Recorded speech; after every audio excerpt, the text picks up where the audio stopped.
Welcome,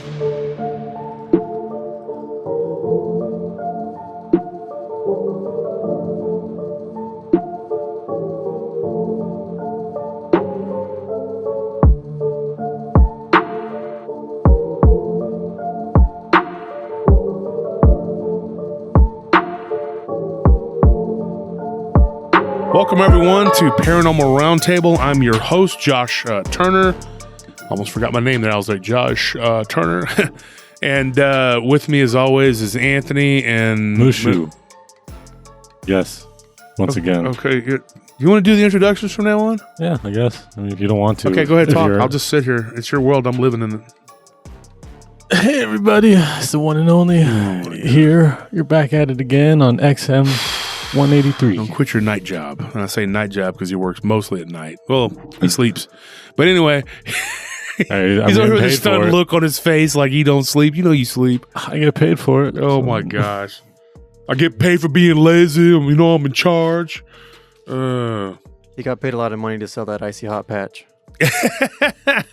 No, they sold this to some big dude, plays basketball. They want to sell it to me.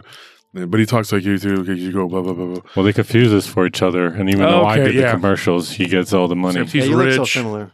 He looks rich, or he's rich and he looks like a basketball player. You just look like noodles. Well, just successful men. I guess that's how they confused us. I guess. Oh my gosh. Okay, folks, so we're wading through it over here. Let's get to the prelims here so we can get to the stories. I know that's why you're here. So here's what we got tonight. We got an offering to you guys, a really good story. Serving it up. Hopefully you guys enjoy it. But before we do all that, let's talk about a couple things. Paranormal Roundtable, the coordinates to send a story are prtpodcast.com, Josh Turner at prtpodcast.com, or you could send it to me through Messenger. Now, in order to do that, you need to send me a friend request on Facebook and say, hey, I listened to the show. You don't have to say, I love your show. Just say you listen and I'll make you a friend. And then we'll go from there. Josh Turner 940. That's how you get a hold of me through Instagram, and then PRT Mushu is how you get a hold of me on Instagram. Well, nobody was asking, but that's fine. Whatever. Well, I just felt like it was important. You know? Okay. Do you have anything to add to that, Anthony? No, not really. Okay. So there's Tony's coordinates, my coordinates, and are you on Facebook? Yep, same username, PRT Mushu. You can find me on the Facebook group or send me a request. I also have my personal account, which is just Tony Long. You can also send me a friend request there. Either one works. So yeah, just send him your stories too. If you can't get a hold of me, Nelly takes the stories. So that's how you can get your stories to us. Another thing, we do a live stream every Friday now. Sunday, Friday we have a guest. Typically Sunday we don't, and it's kind of open topics, whatever. We ended up doing a 5-hour show last night, or I guess as of this airing of this show, it would have been 2 days ago. And we went pretty in depth. So anyway, check that out. We talk about bear people, which is, I know that sounds weird, but there's a lot of stuff about that coming up.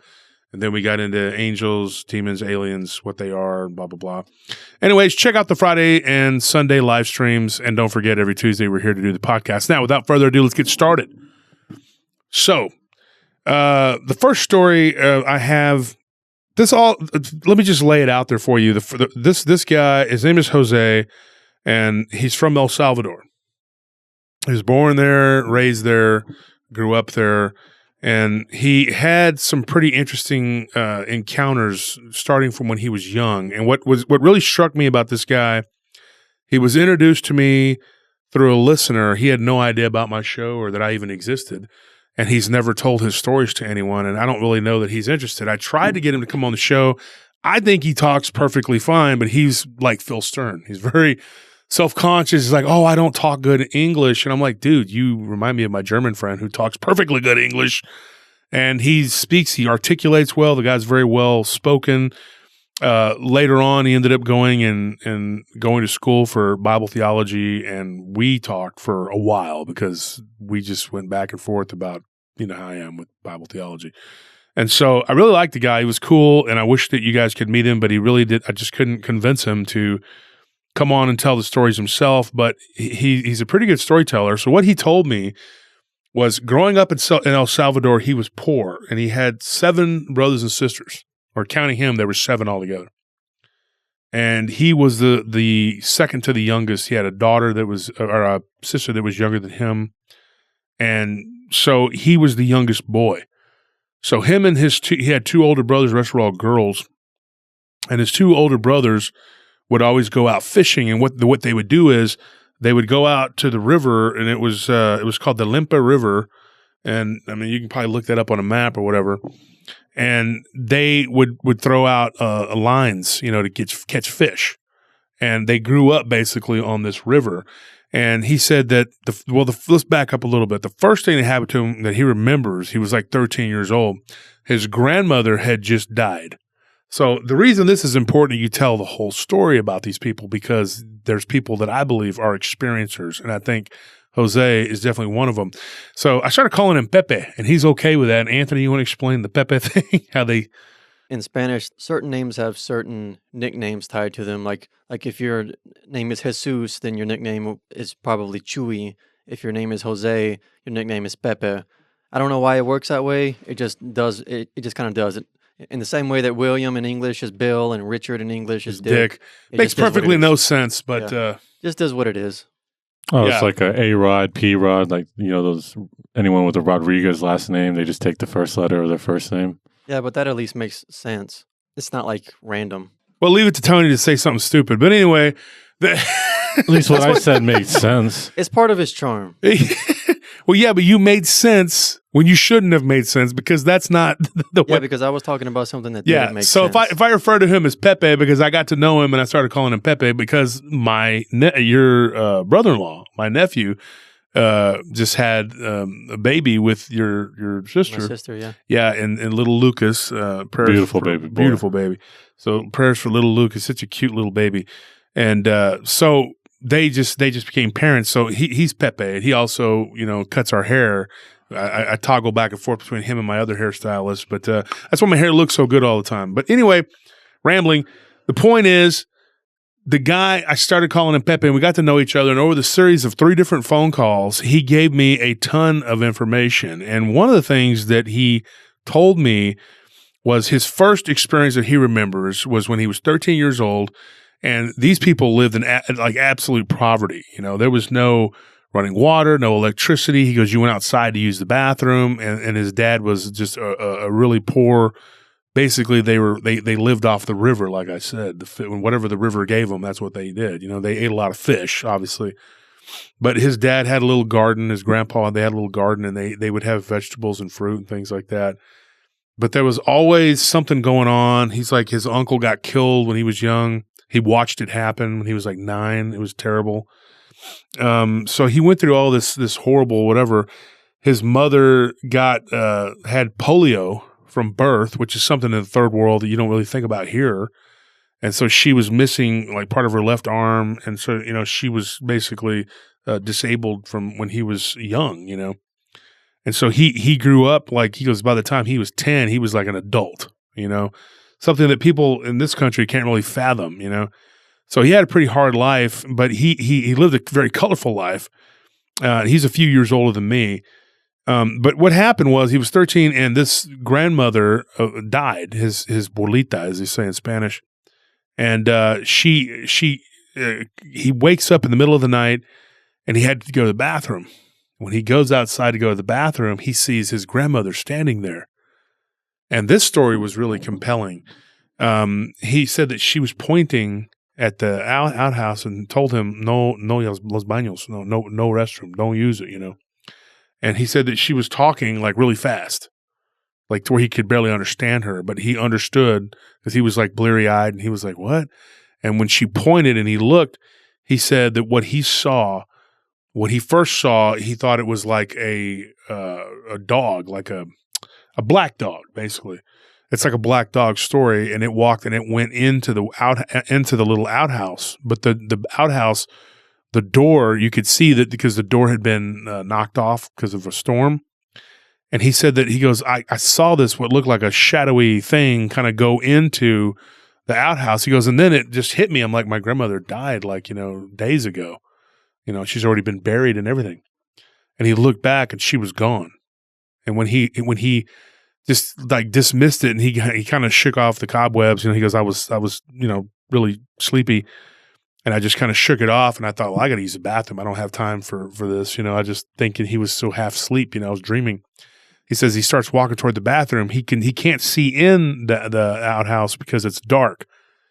But he said as he gets closer, he hears a growl, and then he just sees like what looks like a black dog's head come out of the darkness, and then he runs back into the house and goes in and closes the door and starts yelling and wakes up his brothers. So his brother goes out there with a gun. They don't see anything. Well, they had chickens, and they would just kind of roam around the yard, whatever, and they only stuck around because they got fed. And he said every now and then something would take them, and somebody in the nearby neighboring village had told him that there was what he said. Now, what he looks back on it, it was like a chupacabra, and he said that they were saying that it was killing goats and chickens and all kinds of weird stuff was going on. And one person saw it through their window, and he said his dad was like, "Nice mentiras," it's a bunch of bull crap. Ain't nobody seeing all this stuff. And then he says, well, I saw a shadowy black dog in the outhouse, and his brother's eyes perked up and was like trying to tell him, no, don't say anything. His dad tended to be kind of hard-nosed. He said his dad, when he got drunk, he was kind of a mean drunk, but he said that his dad was not an alcoholic. Like, he didn't drink all the time. And he said that the main reason was probably because he couldn't afford it. So he said he was too poor to be an alcoholic. But he said that his dad got real freaked out when he would talk about this black dog, because apparently his dad, it was something that had stalked his dad from when he was a teenager. He had seen this creature like several times. So whenever he started talking about it, his dad at first would kind of dismiss it, and then he would get upset. So he said, his brother Roberto told him, don't talk about that. Don't bring it up. So Pepe was like, okay, fine. I won't talk about this creature or whatever. His brother had gone out there. They had one rifle with hardly any ammunition, but he said he went out there with the 3 bullets he had, and he said, I didn't see anything. And then a couple nights later, he said he sees it peering at him through the window. And the creepy thing was that it lifted up its paw and scratched on the window. And his other brother sat up and was like, oh, what is that? And they all kind of like freaked out. And his other brother, I think his name was Lorenzo. But anyway, his brother Lorenzo, the middle brother, pointed at it, and the older brother, of course, grabbed the gun and went outside to confront it. Well, this thing wasn't like a figment of their imagination. It was real, and it was on the other side of the house, and it had a chicken in its mouth. He shot it, knows he hit it, but it disappeared into the brush, and it was never seen again. The weird thing was there was no blood, and then this thing took one of the chickens, but him having shot it near the rump, it never came back, and so that was it. The story is intriguing because why would this thing, if it was just a natural flesh and blood dog, black dog, just really large, why would it scratch on the window, and why would him and his brother Lorenzo see it? That was what was weird to me. And so he said that later on, years later, right before his dad died, his dad said that when he was a kid, the story was his dad had thrown a rock across the river at a black dog. The black dog stood up on its hind legs and started wading across the river. And basically, they took off running, and then after that, he would see this black dog all the time. Now, I thought that was interesting that he said it stood up on its hind legs, right? We've heard this before, but this is, in El Salvador. The crazy thing is, my hometown, we have these stories. If anybody's followed me, they know that there's these stories, and Anthony, you know what they're called. Hidalgo dogs. The Hidalgo dogs, they're black, and they walk around on their hind legs. But this is thousands of miles away. But this thing, his dad said that after that, he said he interviewed his dad, basically asked him a bunch of questions, and his dad told him he had never seen it on hind legs again. It was always just a big, large black dog, and it chased him all the way home from school one time. And that was his dad claimed that was his reasoning for not going back to school. I said, yeah, sure. And he walked to school both ways uphill in the snow, even though it was El Salvador. And, it's kind of like how people always, oh, well, that's the reason I never took a bath again. The water was wet. Mermaid tried to drown me. Yeah, I'm not letting that happen again, even though that happened in the ocean. You never know. It could come up through that risk. You can't take that risk. Comes up through the drain. So what ended up happening is his dad said he was very paranoid, And so he told his dad, he's like, well, everything's fine. And this was the last conversation he had. He goes, I'm going to go get some coffee. You want some water? He goes out of the hospital room, and he comes back, and his dad's dead. His dad he was unalive. He had been unalived. Okay, that's as we're supposed to say. But he comes back. His dad is deceased, and it was a very weird thing. He's like, the last conversation we ever had was about this black dog, and his dad. It was like his dad wanted to get it off his chest, But that was it, And then his mother told him that he would have nightmares periodically about this dog, and that sometimes the dreams were that it was dragging him to hell.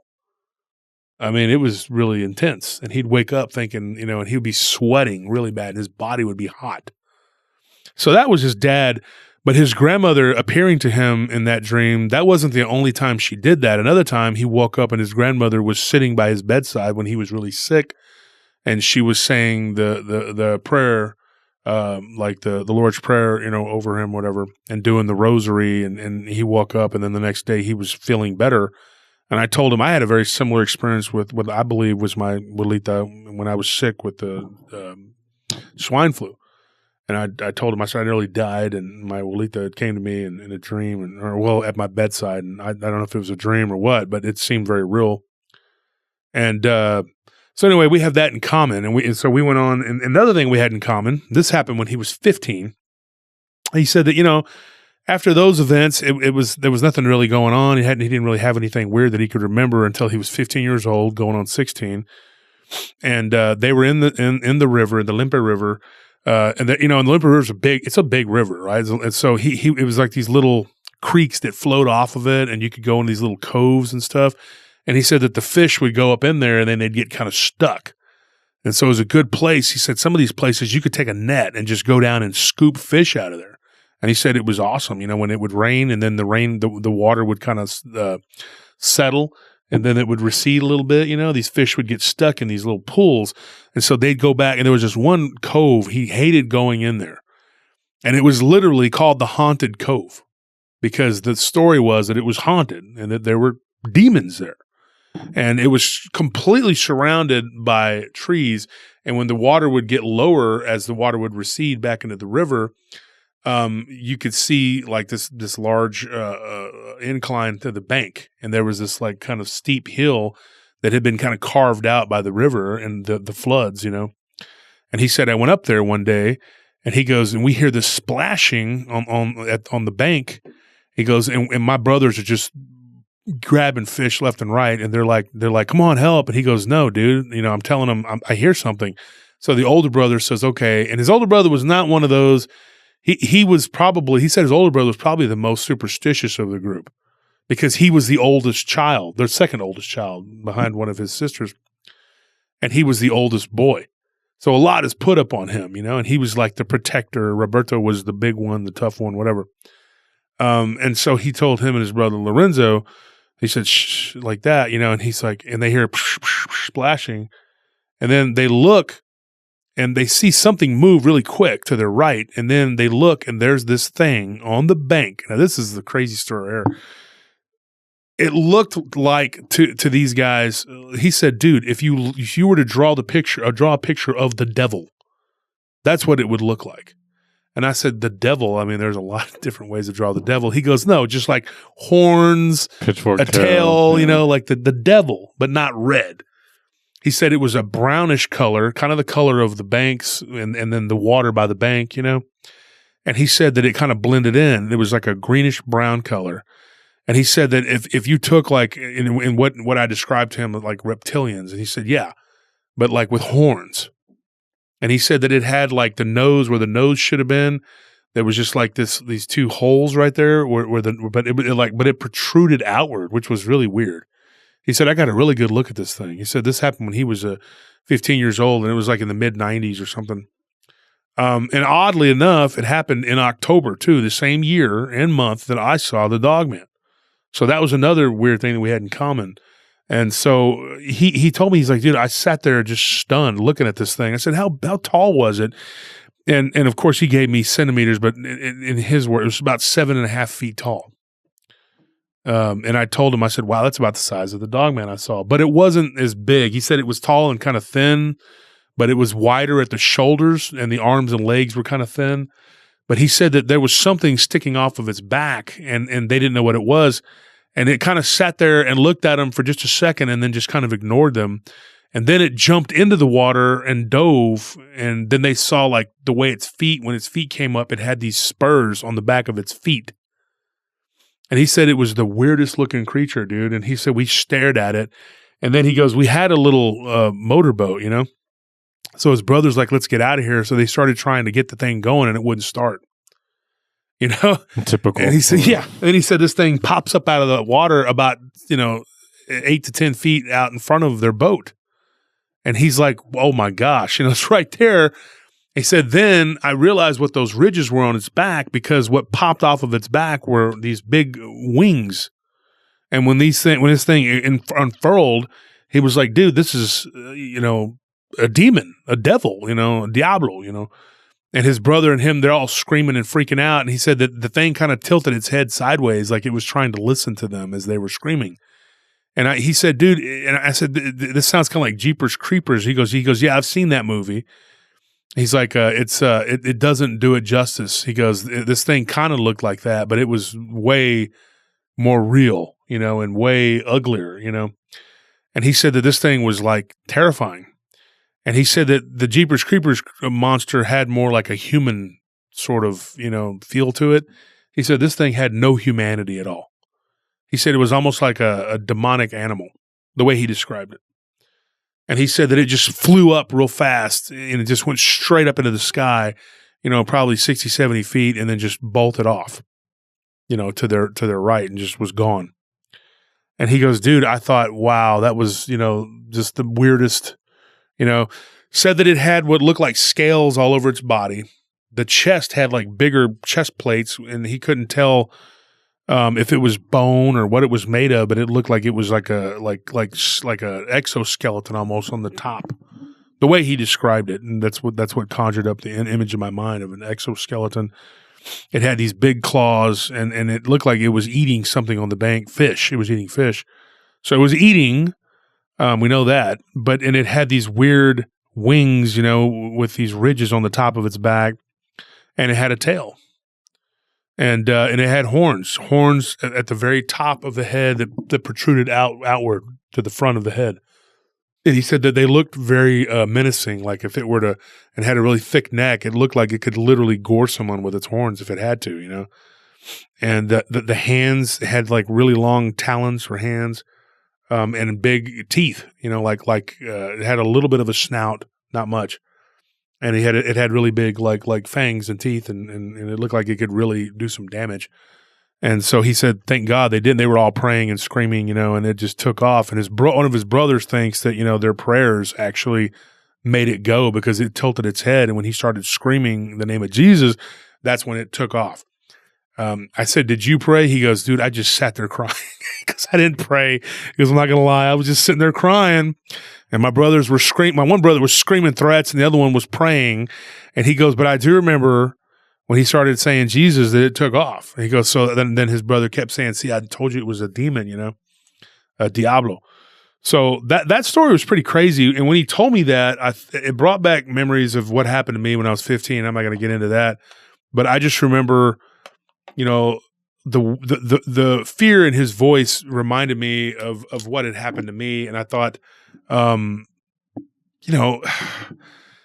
it's really hard to explain. It hit home to me because, when you're 15 years old and you're at that young age and something like that happens to you, and it's super traumatic. So he goes back to the house, him and his brothers, and they tell his sisters, and they get all worked up into a frenzy, and his mother freaks out. His dad was just like completely apathetic and even acted like they didn't see what they saw. And he was just like, whatever, dude. And so he never had a good relationship with his dad. None of them did until, right before he died. And of course, he told him what he told him about the black dog. But so anyway, when he was a young guy, he had all these dreams and aspirations, and he decided that he was going to become a priest. Well, he went to the Catholic Church and decided that he was going to do that. And he tried to make it work, and he went to a place called San Vicente. And he ended up dropping the Catholic faith and following a non-denominational church that was a Pentecost. But they called themselves non-denominational, but he's like they were really just Pentecost. And he was Pentecost for a while. And they asked if at one point, he was in his early 20s, and they asked if there was anybody who wanted to go to Nicaragua. And that in Nicaragua, they had a ministry there, and they were trying, because it was, communists were fighting, taking over the country, and then a bunch of people had been killed, and it was just a nightmare place, and so he being a young man and full of hopes and aspirations, he agreed to go, and he went to this little village outside of a place called Leon in Nicaragua, and Leon was full of upheaval at that time and all kinds of crap. And he goes there, and he gets off the bus, and the first person that greets him, he goes to greet him, is this really weird little guy that he became friends with named Pedro. And Pedro welcomed him, and he goes, "Let me take you to the church that we're building, and it's on the outskirts of town, and it's nothing." He said, "Dude, it's like a shack." He goes, "I grew up in a house bigger than this." He's like, "This is your church?" And it's a dirt floor. And he goes, and the first night he was there, and this isn't paranormal, but it was just creepy. He feels something on his hand. He looks down, and there's this giant tarantula crawling on his arm. Oh. And he just flings it, and it hits the wall, and then comes and runs back at him. And then he loses sight of where it's at, and he grabs a flashlight, and he's looking everywhere, and he can't find it. He don't know where it goes. So he tells, there was another American that was there with him named Boyd, and he walked this guy up. This guy, he's like, "Boyd." And Boyd was from Boston. He's like, "Yeah, what's going on?" You know how they talk. And he's like, "Yeah, go back to sleep, man. It's just a freaking spider. I don't care. Just go to sleep, And he said, Boyd was like, whatever. Then in the middle of the night, he's like up the rest of the night, just sitting there, like paralyzed with fear. And then he hears, "Ah!" And he wakes up, and Pedro had gotten bit on the leg, and it was so bad. The spider, he didn't know what kind it was, but it was so venomous, they had to go to the hospital miles away back into town and get antivenom put in them to get he says, "I can't do this. This is horrible. At least we didn't have, giant tarantulas running into our house, because we had cats and a couple other things that would keep them out." And so he ended up going to town and getting 2 cats, which actually we know from experience, Anthony. The cats, they actually will kill bugs and chase spiders and things like that. Oh, yeah. And our Panzer, boy, he'll swat them on the, whatever. The most successful predators ever. Yeah, they are. And so he had a couple cats. He said, and I kept them. And after that, no more problems, dude. He goes, and one day he found a dead snake. And he said that the cats, he gave him the credit for that, but he said never was, real close with them, but he got to get real close with one of them. He named Peso. And he said that the cat looked like, it was funny because when he took a trip to Mexico, they had bought a little sombrero, and he put it on the cat's head, and the cat actually liked it. Like, he would wear it, so, and that's funny because we did that with our cats, and I was joking with him about that. We had all these similarities, so we hit it off, and he was talking about the cat Peso being like this, like his companion, and he had a little moped, and that cat would ride with him. He said the other cat, Nacho, would not participate at all. And so he said but Peso was really cool. He would ride with him, whatever. And the cat was actually with him when one of these crazy things happened. He was driving by a cemetery called Guadalupe Cemetery, and it's right there in Leon. And he said that it was lightning because it storms a lot, whatever. And he said it was lightning, and he looked, and he thought he saw like like some sort of image of something, like a humanoid image, moving through the tombstones. So he thought, that's weird. So he gets to the church up there because at that point, the local Catholic church, the diocese, was actually being very kind and helping them get started, with their materials and build or whatever. And even though they were, I guess, a rival church, they believed in what they were doing. And he made friends with the priest there. Can't remember his name. I think his name was Federico or something.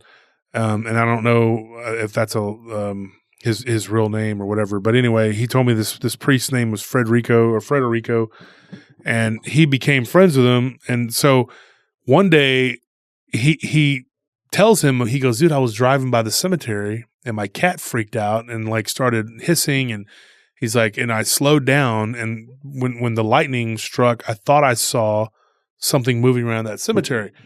So his friend this guy that he becomes a good friends with tells him, years ago when I was in my 20s, he was older than Pepe. So he tells Pepe, he says, dude, I was playing with some friends, coming home drunk, and we were horse playing, and he was into boxing when he was younger, before he joined the priesthood. And he said, my mom, I was a troublemaker, and my mom talked me into becoming a priest, and I gave my life over to God. And he said that him and his friends were play fighting and throwing punches, him and his two friends. And they hear this like what sounds like a tombstone or something being knocked over. He's like, we all stop and we look. And he goes, and what we see, and this is what was really crazy. This was the original story that he had given me, because somebody said that, hey, my friend has a Dogman story, and that's how I met him. But he said, we see this creature that looks like a werewolf. And he said that it was like crawling up on top of one of the big monuments there. And he said that we see just the head and the hands. And he said hands. This thing had paws. And he goes, and we're staring at it. He's like, and we're like, what the heck is that, dude? And like, we're in the middle of the road. Like at this point, we're walking, and there's no traffic, nothing. It's like 2 a.m. They're coming back from a bar, and they had to walk through that area by the cemetery. And he's like, dude, it was terrifying. He goes, we were sitting there staring at this thing. He said, and it knew that we were looking at it. We caught its attention. So he said this thing kind of slinks off of my words, it kind of, the way he said it, kind of just slinked off of the tombstone and started like staring at him. He's like, the next thing you know, it goes behind a tree, and then they kind of lose sight of it. And then the next thing you know, it's right there by the fence, walking parallel to them. So the one friend just took off running, and it watched that guy run. Then it looked over at them, and then he goes, our instinct was to run, but for whatever reason, he goes, my legs just wouldn't go. And his friend, the same thing. So they just started walking, and this thing began to parallel them, just walking alongside them. And he said that this thing just kept walking alongside them, and eventually just took off towards them, and then they bolted, and they all went in different directions. And he said he got near the like all the way into town, like to the middle of the town, whatever, and was like hiding in an alley. And he looks at one point, and he's hiding behind some trash cans, and he looks and he sees this thing crawling on all fours, looking down that alley. And he said, dude, I'm praying, and I'm just praying, dude. I had the St. Christopher pendant, and I was clutching it. And he goes, and I was just praying. I was like, please, God, deliver me from this. And he said the thing started to come down the alley. And then there was a noise in the alley across the street, and it turns and runs that way. And he said he sat there just terrified, and then he gets the nerve to get up. And I sat there for another 20 minutes just crying, looking down at my hands. And he said, I finally got the nerve, and I took off, and I looked both ways, and there was nobody out. And so I just took off, and I got away. And he's like, I cried all the way home. And then my mother, we prayed that night, and she prayed the rosary, whatever. And she said, you need to join the priesthood. And so he did. But the thing is, when I asked him about the description, he got his friend to send him a very detailed description. He said that it had brownish black fur, a very large head, almost like the head was too big for the body. The shoulders weren't real massive from what he remembers, and it had long arms, and it had the backward bent kind of legs, like and it looked like a werewolf.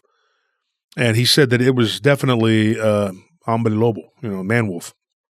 And so he's like, doesn't know what it was, but it was terrifying, And when he told that story, he goes, when he told me the story, we're sitting there in the church, and when he tells me the story, he started crying.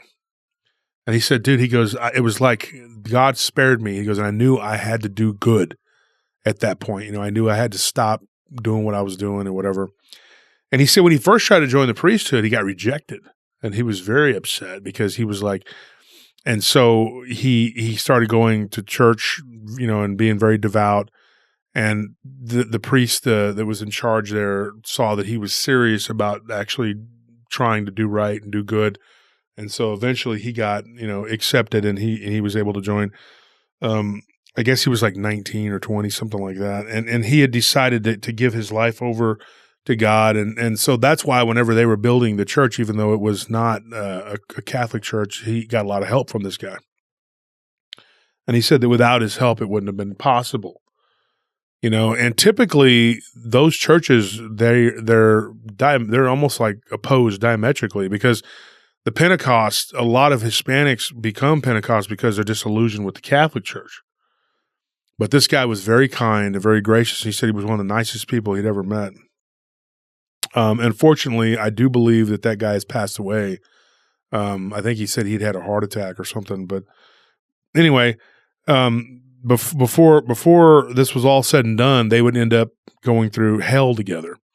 And one day he was at his church helping him, hammer some wood and actually turning the shack into what could be, resembling a church, And he said that they were to go out into the jungle area, miles away, and stay for a couple weeks and talk to these people that lived out in the middle of nowhere and preach the word to them. So he goes out there, and this priest, very kind man, decides to give him a ride, and all he had was an old beat up pickup that the diocese had given him, whatever. And so he said that he had this beat up old pickup, and they drive him out there, and there were 6 of them, and they drop him off out in the middle of nowhere. And he's like, he even asks him, he's like, "Are you sure you want to be out here? Is this?" And he said, "No, I'm not sure, but this is what I gotta." He said, "This is just part of what I got to do. It's just the way it is." He goes, and it was more primitive than where he had grown up or where this church out in Leon was. And so he goes, I was apprehensive at first, but then when I saw these people and how they lived and their suffering, and when they were already being ministered to, and all they wanted was Bibles. They just wanted Bibles, He said, well, okay, that night it was still a several hour drive back for his buddy. So he told him, he said, "Why don't you just stay here for the night?" And so he said, okay, he didn't want to have to drive back in the dark, whatever. So he stayed there. And then he said it was the biggest mistake ever, because that night they hear gunfire, and then they end up hearing the voices of men screaming and yelling, and they wake up, and there's these soldados, these soldiers. They come into the village, and they start rounding everybody up, and he's like, "These are communists. They're the remnants of the Sandinistas." And he said that it was really bad. He goes, the first thing they did was shoot 2 people. And he hadn't even had a chance to barely meet these people, and they were already, and they took all their Bibles away from them, and they started throwing them into a bonfire. And then they started telling and this is really sad, they told the village leader, they were like, "Who gave you these Bibles?"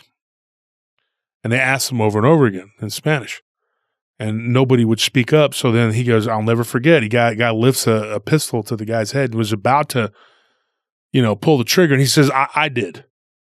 And he steps forward, and he said Federico did the same thing. They both stepped forward at the same time.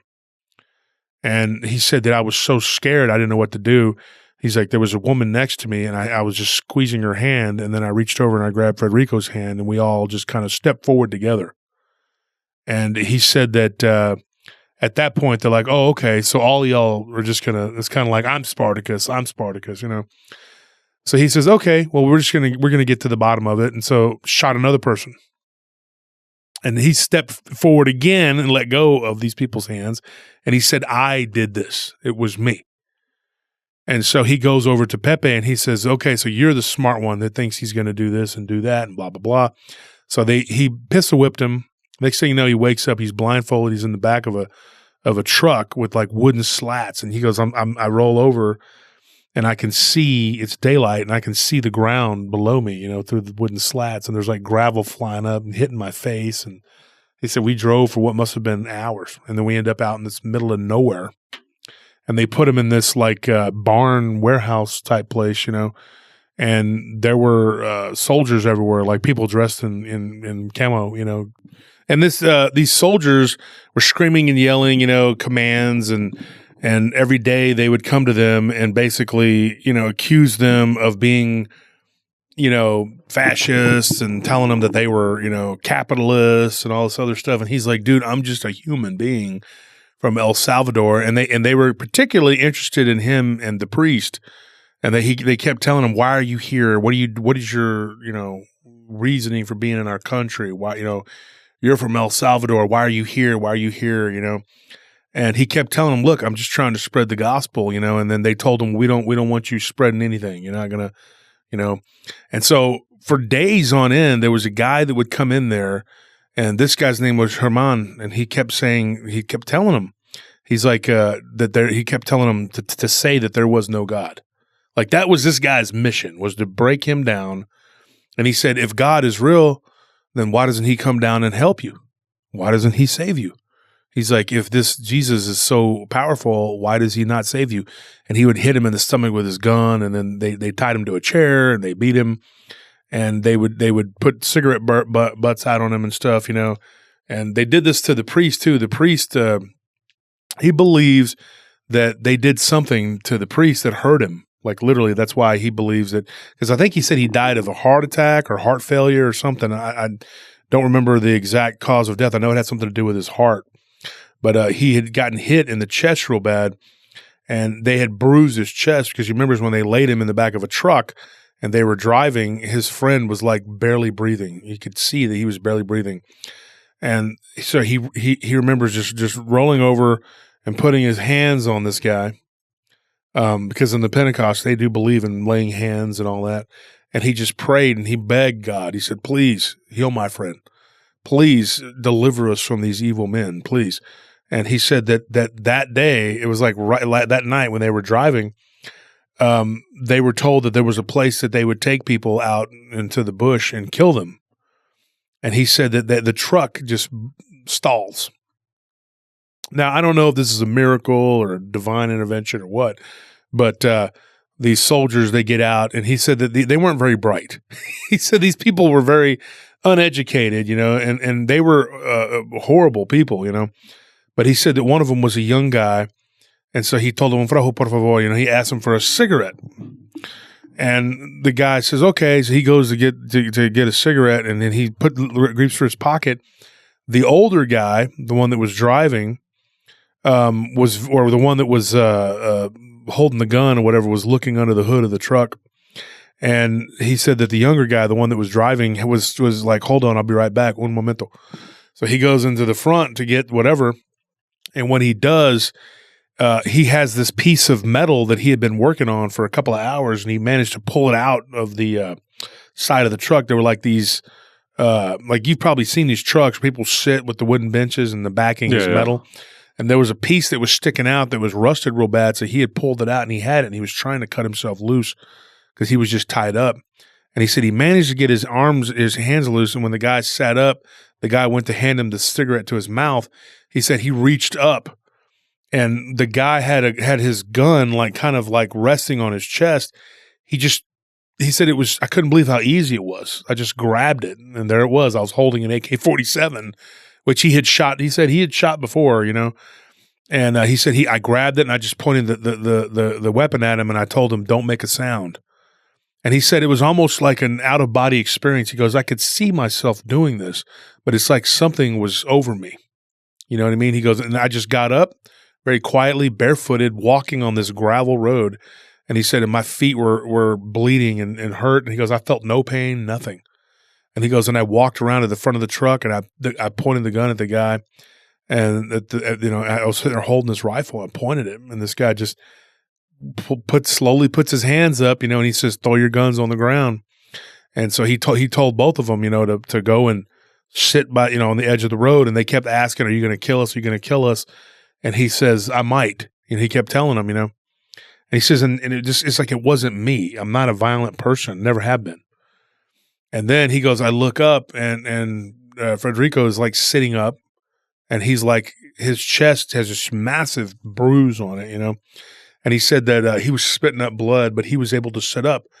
And he told him, he says, agua, and he wanted water. And he told those guys, he told them, where's the water? And they said, in the truck, and so he goes in there and he tells Federico, he says, get the hold the gun and I'll get the water. So he goes to the back of the truck, hands him the gun, and Federico kind of stands there, holding the gun on him.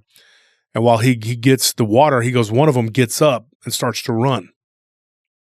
And he goes, and I don't know at this point, he's like, I hear the gun going off, like boom, boom, and then the other guy just sat there, like kind of, and the young guy was sitting there, he was crying. And he took the water and he walked back over to Federico and he told him, did you just shoot that guy? And it was pitch dark. And he goes, I don't know. So the guy may have gotten away, So next thing you know, there's a truck coming down the road and they're like, oh crap, we're in trouble. There's more. So he jumps down in the ditch and he grabs that other young guy and he goes, I don't know how I have the strength to do this. He said, I hadn't eaten in probably 2 weeks.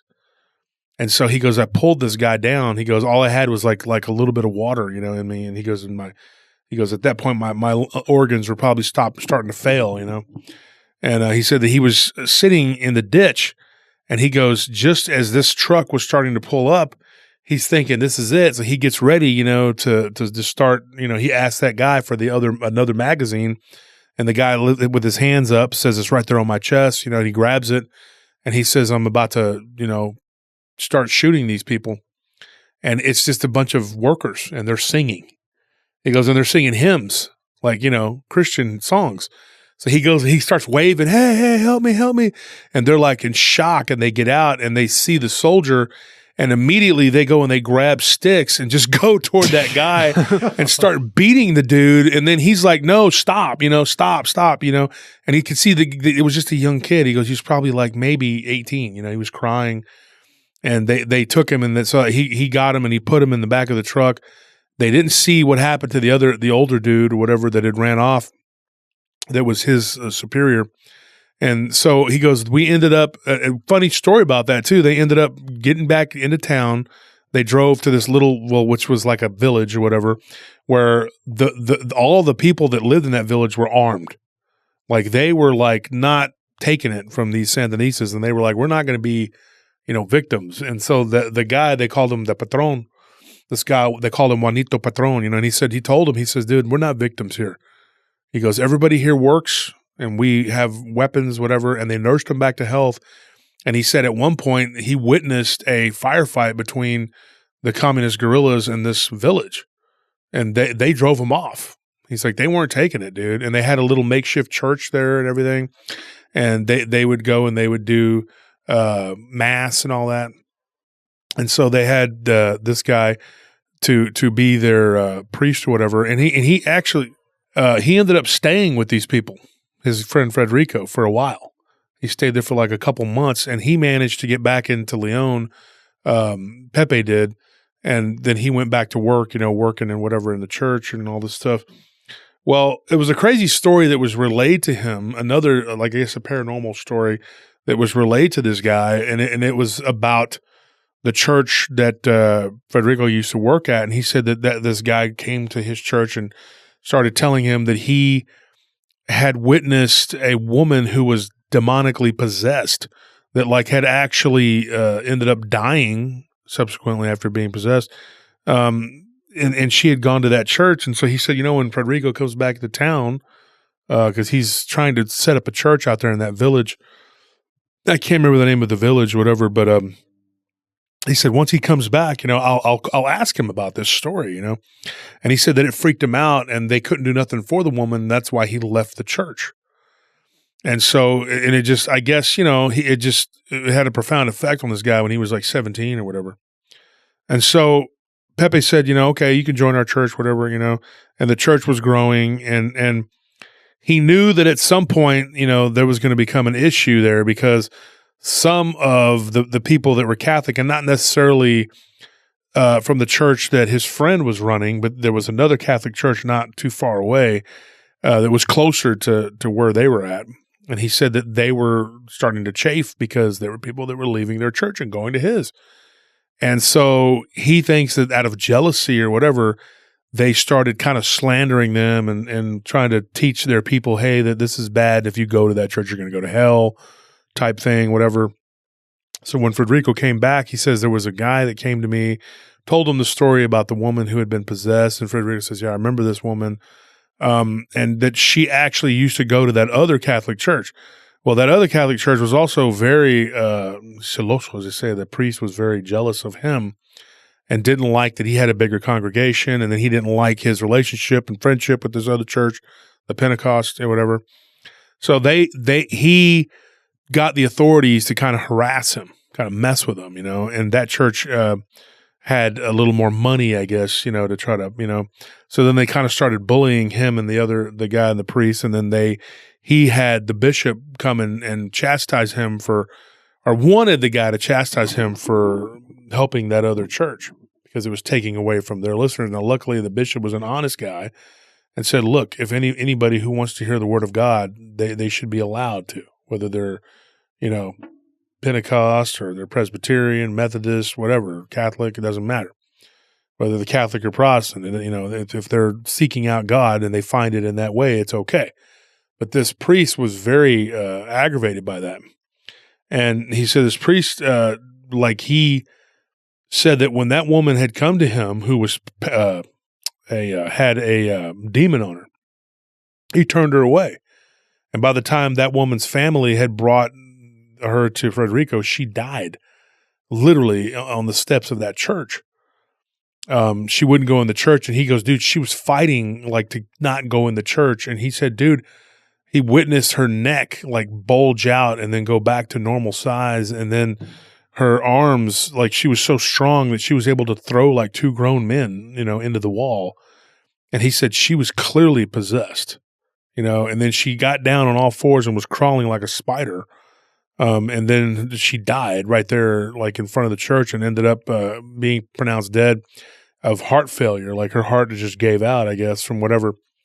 Well, shortly after that, he had this dream. This is his friend Federico.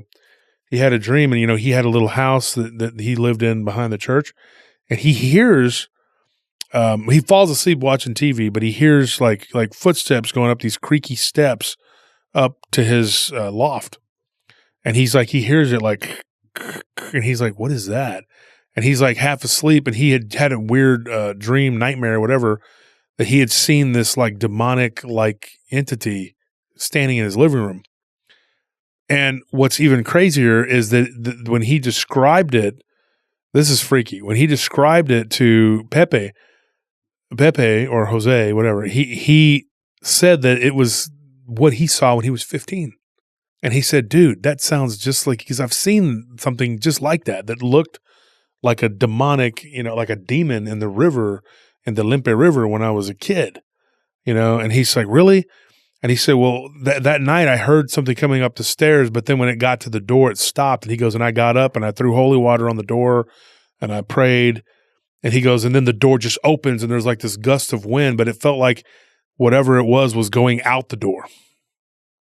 And then he said that he fully believed that was this demon, and it kind of lurked around for a while, and he had to go and bless all the ground, and and he got a couple other priests to come and help him. And he said that one of them got scratched really bad on his face when he was asleep, and they had slept in the church, and they were from neighboring areas, whatever. And he believed that demon was real, and so Pepe had this feeling that maybe this is, something that followed him, and he goes, but it couldn't have been the same thing because this woman was possessed years before and he wasn't even in there. He was in El Salvador. And so I told him, I said, though, the thing that I've told people before, that when they talk about Satan, that it's actually a race of beings known as the Shaitan. And they have what I believe is a hive mind. One is many. That's why they say we are legion, And so when we got into this whole conversation about it, I'm getting the chills talking about it right here in the studio. And when he said that he had this conversation with him about it, he said that this thing, he said, what did it look like? He said, well, the one in my dreams had this red glowing eyes. He goes, yeah, I didn't see that at the one in the Limpe River. But he said that the one that he saw in the Limpe River, he was very much animalistic, more like a flesh and blood being. He said, so one night they were sitting around talking, him and a couple of the church leaders from his church and the people from the diocese, and they were all just kind of having a little get together and eating dinner. They became very close, actually, which is odd. It's kind of odd that those two churches competing would be so close. But he said that we became very good friends, after we'd gone through. And he said that they came to the conclusion, like maybe that, when these things can take a human form, and when they do, that they don't have all the faculties of their spirit form. Just like if you were out of your body as a spirit, you're more aware, because that is our true state, and this is a very interesting conversation I had with him, and I was giving him some feedback on it. We were going back and forth, and I do believe that there was some sort of something going on. Now, let me tell you what ended up happening. The cemetery where he had first encountered this dogman type creature, the priest Federico, he said, "Look, man," he goes, "I would never have become a preacher if it wasn't for that werewolf, the hombre lobo." And he said, he goes, "But it's almost like I saw it because of that, like that was the reason for me to change my life, stop playing around, stop going to bars and getting into fights and blah, blah, blah, blah, I was doing all these bad things." And he said that one night when they were leaving, right after they'd had this long discussion, he said it just starts raining out of nowhere. And this is really freaky. And he said that the lightning was striking and you could see it in the sky. And just like the night that whenever Jose, earlier I told you when we were talking, he was riding his in the cemetery moped with his little cat, and so he's like, his little cat was like sitting in the back with his little sombrero, whatever. And he said that he saw what he thought was something lurking around in the cemetery, but he wasn't real sure what it was. And so he said that they look up and they see by the light of the flashing of the lightning on top of the church, this demonic entity that they thought would have looked like a gargoyle if it hadn't moved, and it was squatted down kind of like a gargoyle. He said, just like you see a gargoyle, right? Like a statue. And he said that it stood up. He said it had to have been 8 feet tall, and it just spread its wings, dude. And he goes, and it just took off into the sky. And he goes, and it was me and like 4 or 5 guys from the diocese, and then, 3 or 4 of the church leaders from the Pentecost church. And we were all standing there, and we saw this in full view. And he said it's even weirder because it looked like lightning struck it, but it didn't even damage it. And then it just shot off real fast, like it turned into like a ball of light flying really fast. And that's a crazy story. And so he asked me, my thoughts on that. And I'm like, dude, I said, give me a description of what it looked like. And he said, I can tell you right now that the description was what I saw when I was 15 years old. And I was like, that is crazy. So, this guy's life kind of came full circle. And then they ended up building the church and of course, this is an abbreviated version, folks, of what went on. I could, literally write 3 or 4 chapters of a book about everything he told me, but this is the Cliff Notes, basically. Very interesting guy. I told him he should write a book, about everything that happened to him. And he was like, well, he goes, I'm not really into that. He goes, I'm still going around the world building churches and doing things like that. Very quiet, unassuming life. He doesn't try to prance around telling everybody, look at me, I'm doing good, whatever. Very humble guy, probably one of the most humble people I've ever met, and just a very soft-spoken guy, And so he did come to the United States for a little while and helped build churches here and he doesn't really deal with the Pentecost part of it so much anymore. It's just straight non-denominational. He doesn't really have a denomination that he follows. He has worked with Baptist churches. He's helped build all kinds of different churches. Very colorful guy. Interesting story, and he does believe that God delivered him that night from those communistas, and I do too. I believe that that's probably what happened. And he reaching out through, like I said, a listener. It's a blessing when somebody can actually direct them towards direct them to me, whatever. And when he talked to me, he says, "Well, I was told that you're an expert on these subjects," and I said, "Well, yes, I am actually."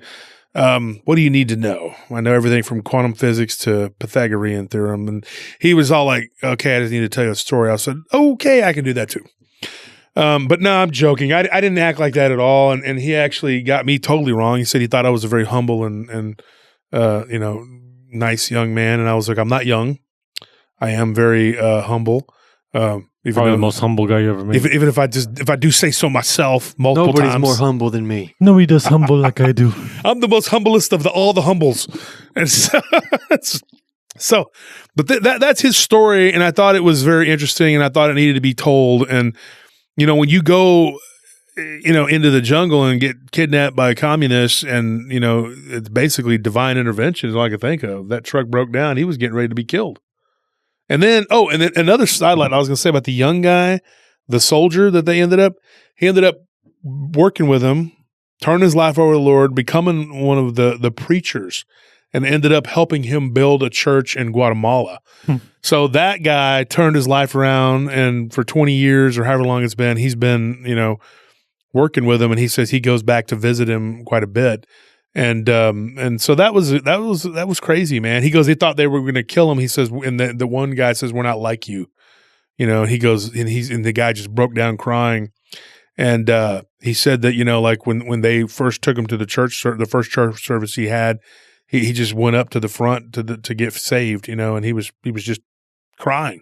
He said he laid on the floor and just cried like a baby and was like begging God to forgive him for the things he had done.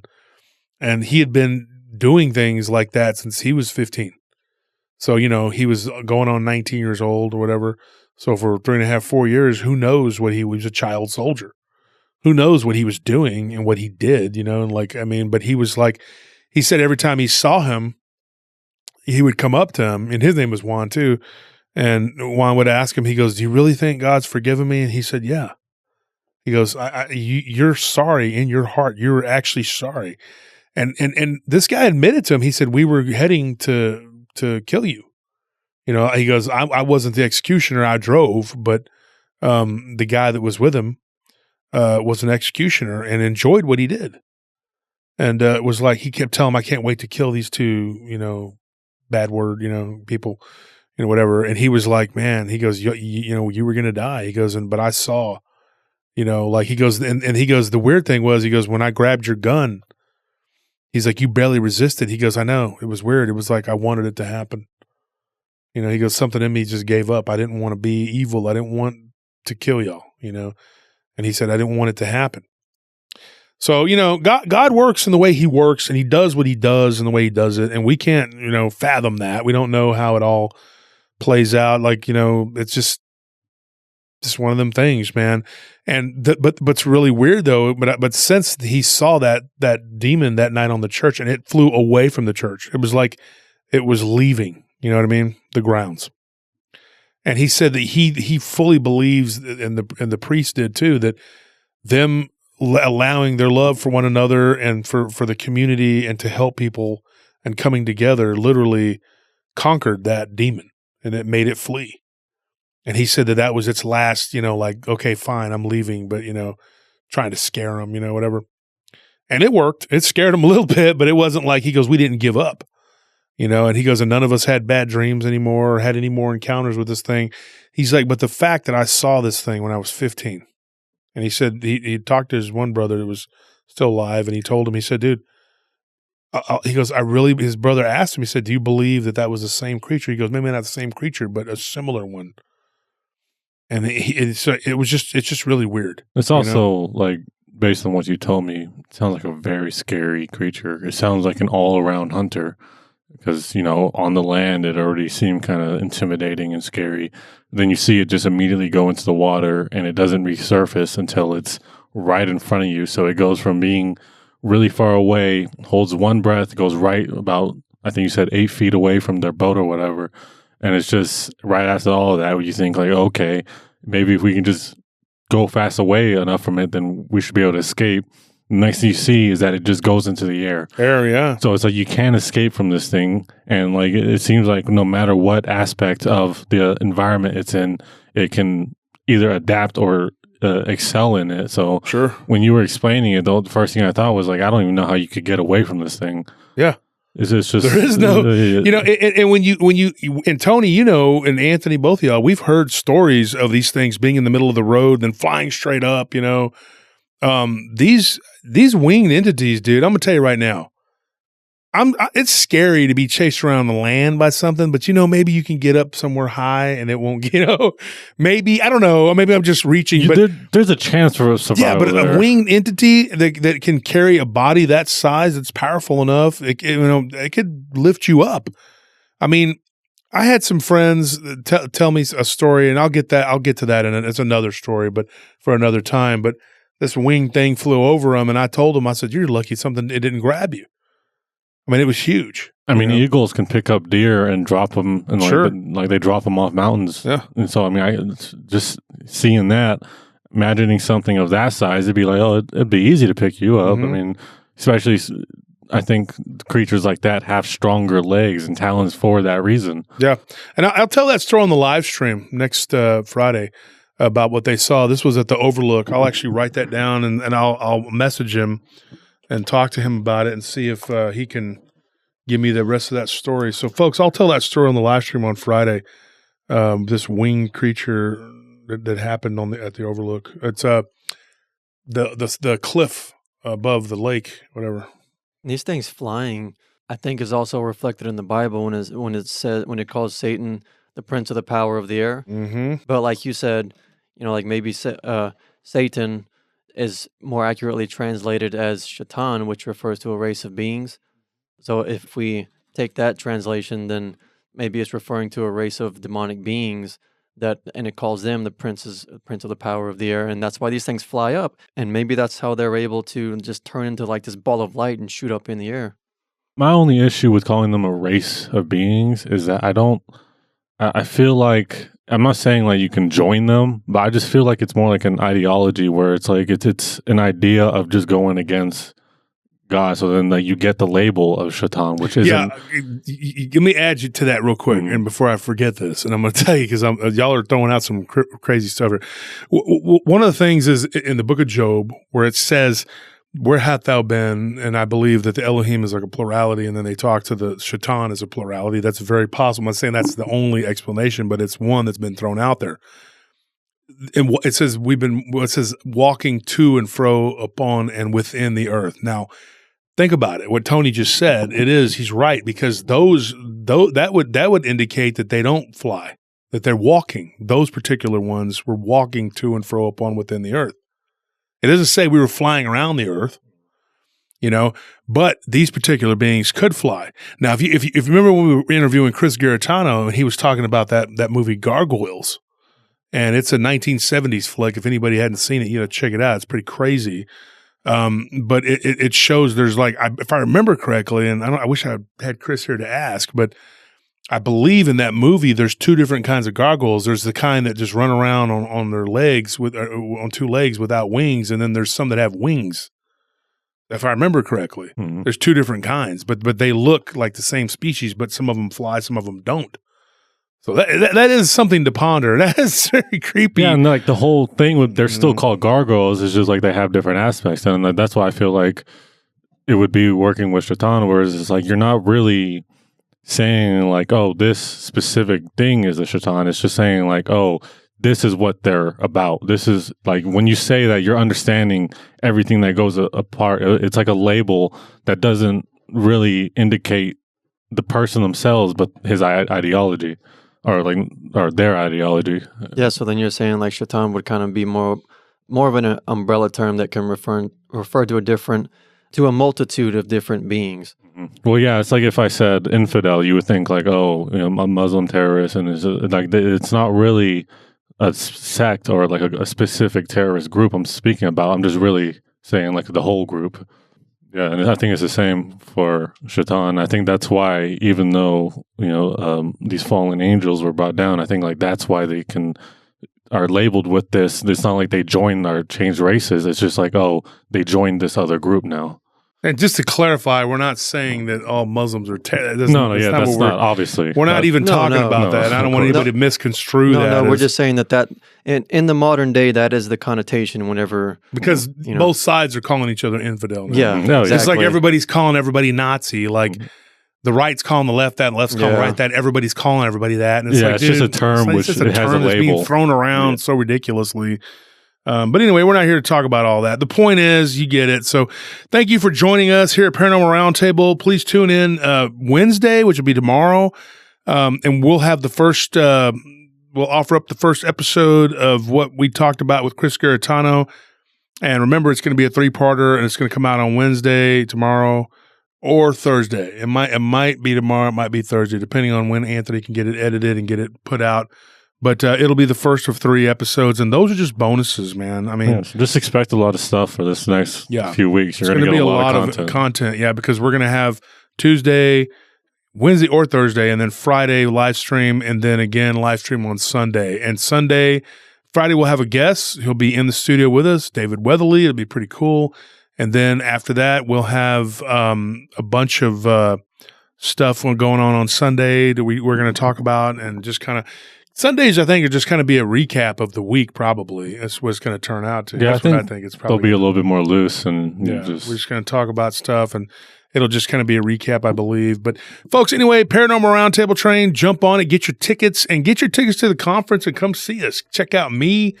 And, well, I don't know if you care about these two, but me, check out me. I'll be there. That's the main thing you need to do. Me and Tony are probably just going to be stuck at the merchandise table the whole time. Exactly, where they belong. I'm the humble one who...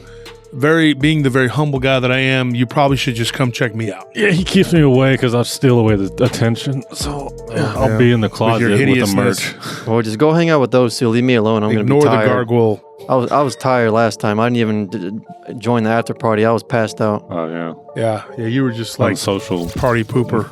Party pooper. All right, guys. Well, that's it. What were you going to say?